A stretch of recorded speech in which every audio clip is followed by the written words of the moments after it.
Good morning, everyone. So, in today's topic, we are going to discuss about the changes.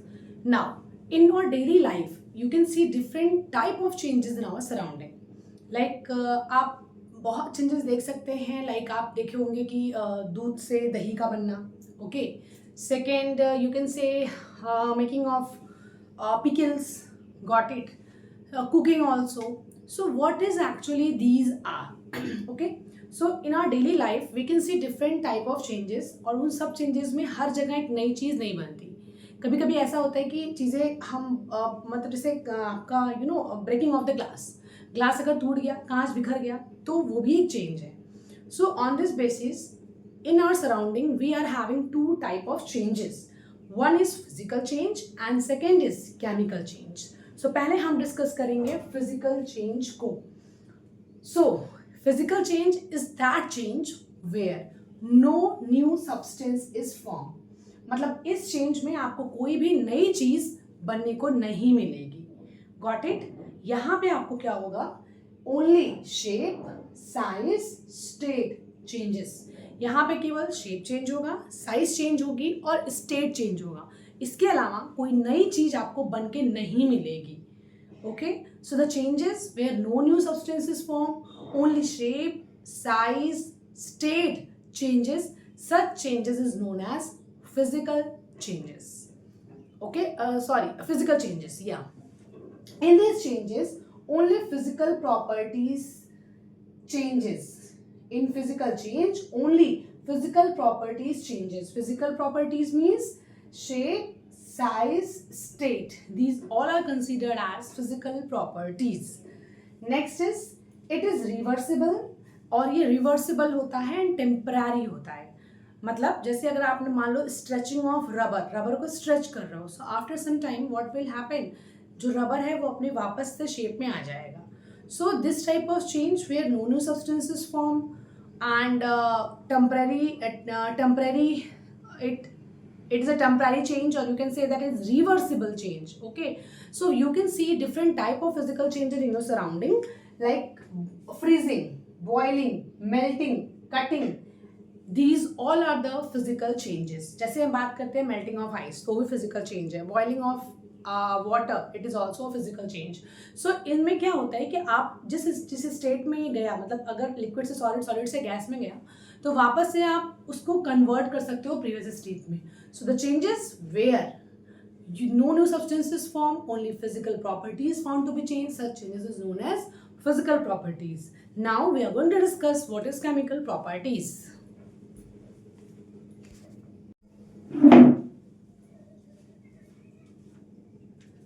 Now next we are having chemical changes. So the chemical change is a change where new substance is formed and this formed substance is found to be permanent. मतलब आप जो एक बार substance बन गया उससे आप वापस से प्रीवियस स्टेट में नहीं जा सकते. मतलब whatever the product is formed you can not get revert back into the reacted state. Got it? So physical change is that type of change where one और एक से ज्यादा सब नया सब्सटेंस बनेगा. This chemical change is also called chemical reaction. Got it? So wherever the chemical reactions takes place in our nature, that all termed as chemical change. I think this is clear to you all. And the examples are, and I have already informed you, where a substance, permanent substance is formed, then this type of change is called permanent change, and this change is found to be irreversible. Just take the example of cooking. अगर आप खाना एक बार बना लिए, खाना एक बार completely पक के रखा गया, तो वापस से आप उस पके हुए खाने को वापस से रॉ वेजिटेबल में कन्वर्ट नहीं कर सकते. So this type of change is called what? Chemical change. And chemical change is also known as what? Chemical reactions. So we are having different examples like photosynthesis. This is one of the most versatile example जो कि मैं हमेशा बताती हूँ कि photosynthesis में होता क्या है. Generally CO2, H2O, carbon dioxide, water sunlight के प्रेजेंस में क्लोरोफिल पिगमेंट की हेल्प से खाना बनाते हैं. प्लांट्स अपना खाना बनाते हैं. तो यहाँ पे उनका जो खाना है, जो ग्लूकोज एक बार फॉर्म हो गया, that is found to be permanent substance. Glucose से वो वापस से CO2 और H2O में कन्वर्ट नहीं होंगे. So photosynthesis which takes place in our nature by which plant make their own food. It is a chemical reaction. That's why it is also called chemical change. Second we are having digestion. अब digestion में क्या होता है? Digestion में basically होता क्या, हम complex food particle खाते हैं. Whatever you use to eat, dal chawal sabzi roti, so we generally use to take complex food material into our body, and that complex food material get broken down into our body with the help of enzyme. So complex food का conversion किस में हो गया? Simple food में. सो एक बार अगर simple food बन गया तो वापस से कॉम्प्लेक्स में आप कन्वर्ट नहीं कर सकते. और आप एक खुद देखिए ना कि एक बार अगर आप खाना खा लेते हैं तो वो खाना आपकी बॉडी में जाके डाइजेस्ट होगा, एसिमिलेट होगा, एब्जॉर्ब होगा, फिर जो चीज़ नहीं डाइजेस्ट होती है वो बॉडी से बाहर निकल जाती है. That's why digestion is called as what? Chemical change. Next we are having cooking, जैसे मैंने आपको ऑलरेडी बताया. Next we are having rusting. So rusting आप देख सकते हो कि जंग लगती है जो. एक्चुअली रस्टिंग में आयरन के ऊपर ऑक्सीजन और मॉइस्चर का क्या होता है? रिएक्शन हो जाता है, एंड जो लेयर बनती है उसको बोलते हैं आयरन ऑक्साइड. और उसी आयरन ऑक्साइड की लेयर की वजह से जंग, जिसको हम रस्ट कहते हैं, वो लगता है. So rusting is also a chemical change and it is a slow process. ऐसे जल्दी जल्दी नहीं हो जाएगी. Got it? So it is a slow process, it is a permanent change, or you can say that is a chemical change. Got it? Now, अब एक example ऐसा है जहाँ पे फिजिकल चेंज भी होता है और केमिकल चेंज भी होता है. सो आई थिंक आप लोगों ने क्लास 6 वगैरह में सब पढ़ा हुआ होगा. अगर याद होगा तो ठीक है, अगर नहीं याद होगा then I will give you the information regarding the same. I think physical and chemical change clear हो गया होगा. And I want to say one thing, don't try to mug up the things. रटने की कोशिश मत करिए. Don't believe on rote learning. अपने surrounding से ही हमेशा अपने एग्जाम्पल सेट करिए. डेफिनेटली वो आपके दिमाग में हमेशा लॉन्ग लास्ट करेगा. I think that now this concept is crystal clear. Just go through your NCERT book. Now then you will feel that most of the topic you have covered from this chapter, and now it's the time for revision.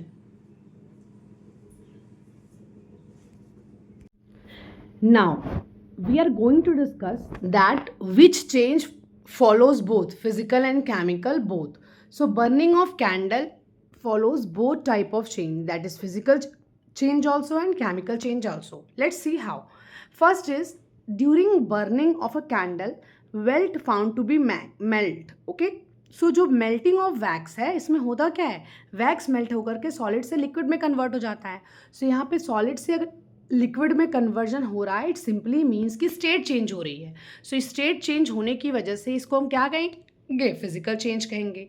On the other hand you can easily see, जैसे ही candle burn होती है तो उसके साथ बत्ती भी उसकी जलती है. When wick is found to be burned, then light is produced along with heat. So light and heat both is found produced. That's why it is considered to be as chemical change. So we can say that burning of candle follows both change, physical change and chemical change both. Now the last topic is indicator of chemical change. We can easily see कि most of the changes जो हमारे nature में होते हैं, जहाँ पे एक नई चीज़ बनती है वो केमिकल चेंज है.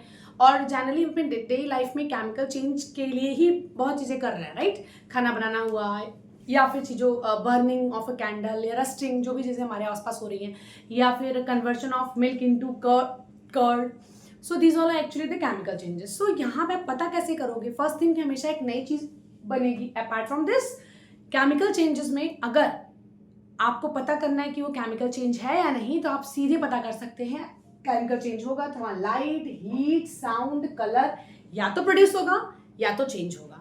इसके अलावा भी बहुत सारे इंडिकेटर्स होते हैं. आई थिंक जो क्लास 7th में आपने पढ़ा होगा, क्लास 7th में भी ये चैप्टर दिया हुआ है, बट थोड़ा सा इंट्रोडक्शन पार्ट के हिसाब से है. वही चीज़ यहाँ भी है, थोड़ा सा ही दिया हुआ है, बट आप उतने से ही आपको क्रिस्टल क्लैरिटी होनी चाहिए कि क्या फिजिकल चेंज है नेचर में और क्या केमिकल चेंज है. Got it? सो अगर कहीं पे आप लाइट, हीट या साउंड प्रोड्यूस हो रहा है या चेंज हो रहा है तो आप समझ जाना कि वो क्या है? केमिकल चेंज है. अब लाइट, हीट, साउंड की अगर हम बात करें तो you can take the example of bursting of crackers, explosion of crackers. So explosion, bursting, combustion, burning, these all are actually the examples of chemical changes which actually takes place in our surrounding.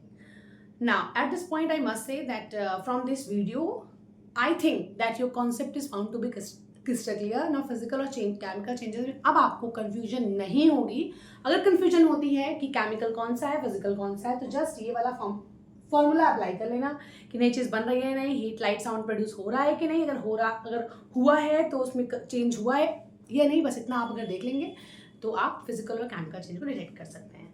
Now in next lecture we will start a new topic.